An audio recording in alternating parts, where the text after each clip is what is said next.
I walked amongst the trees, tall green-topped pillars reaching toward the blue purity of the heavens, along the uneven leaf-strewn earth. My movement was swift, powerful, determined, as I stepped in the clear-minded trance that steady continued walking and running brings.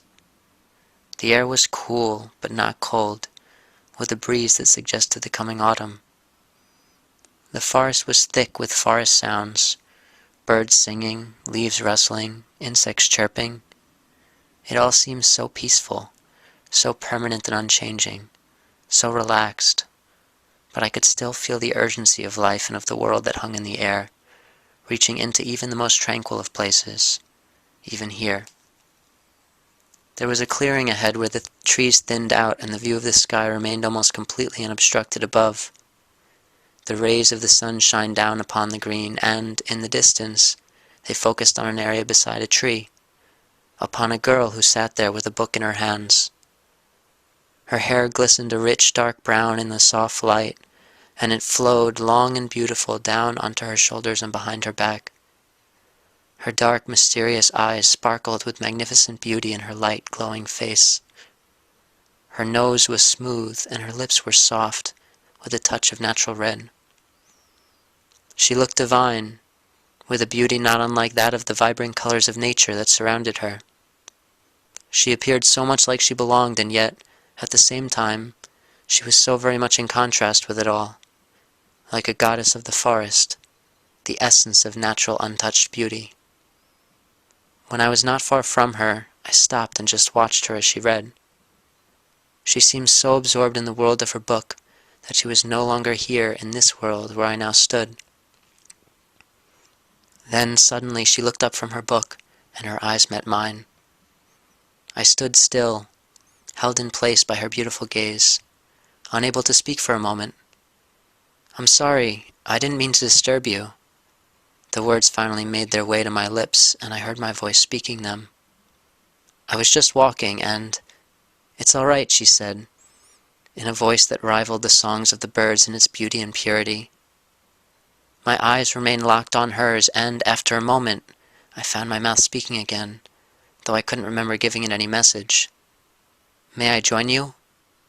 "Yes, of course," she said quickly, a smile forming on her face like an inverted rainbow in the sky.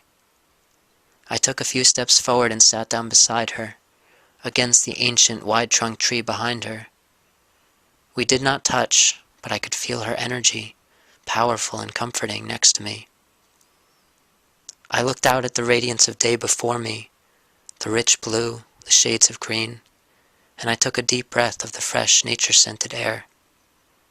"It's beautiful, isn't it?" I heard her heavenly voice beside me. "I've seen it so often for so long, but it's still beautiful." "It sure is," I said, watching the leaves sway in the breeze on the top of a distant tree. "Have you ever wondered what it's like to be a tree?"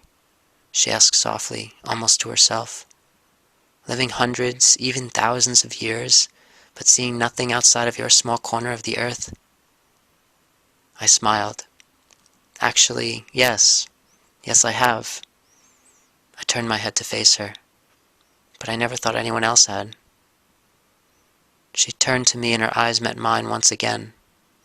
I gazed into them, and it seemed as though they were infinitely deep, like gateways into an ancient soul. I felt as if I were looking out into the vastness of space on a clear night, like I could see so far, and yet I couldn't see all. She turned back to the wondrous panorama before us, but I couldn't take my eyes off her, and so I continued to watch her. She had a look of awe on her face, and, it seemed, a sense of knowing, like she could see so much more than the rest of the world in the sky and everything beneath it.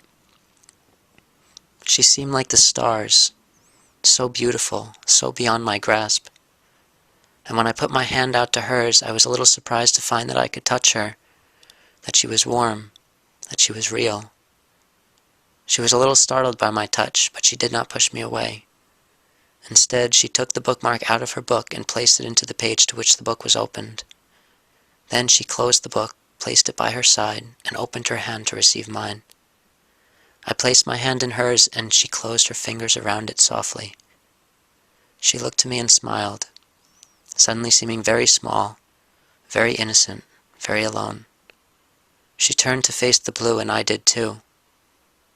I felt completely relaxed and at peace, things I couldn't remember ever feeling before in my life.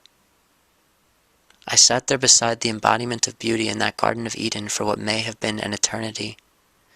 Together we watched night fall, and then we watched the leaves fall, and then we watched the snow fall. We watched years pass, each one only slightly different from the last. The sky never lost its splendor. The trees never lost their magnificence. From our small corner of the earth, we saw all we needed to see. And though it was small, I was happier than I ever imagined I'd be.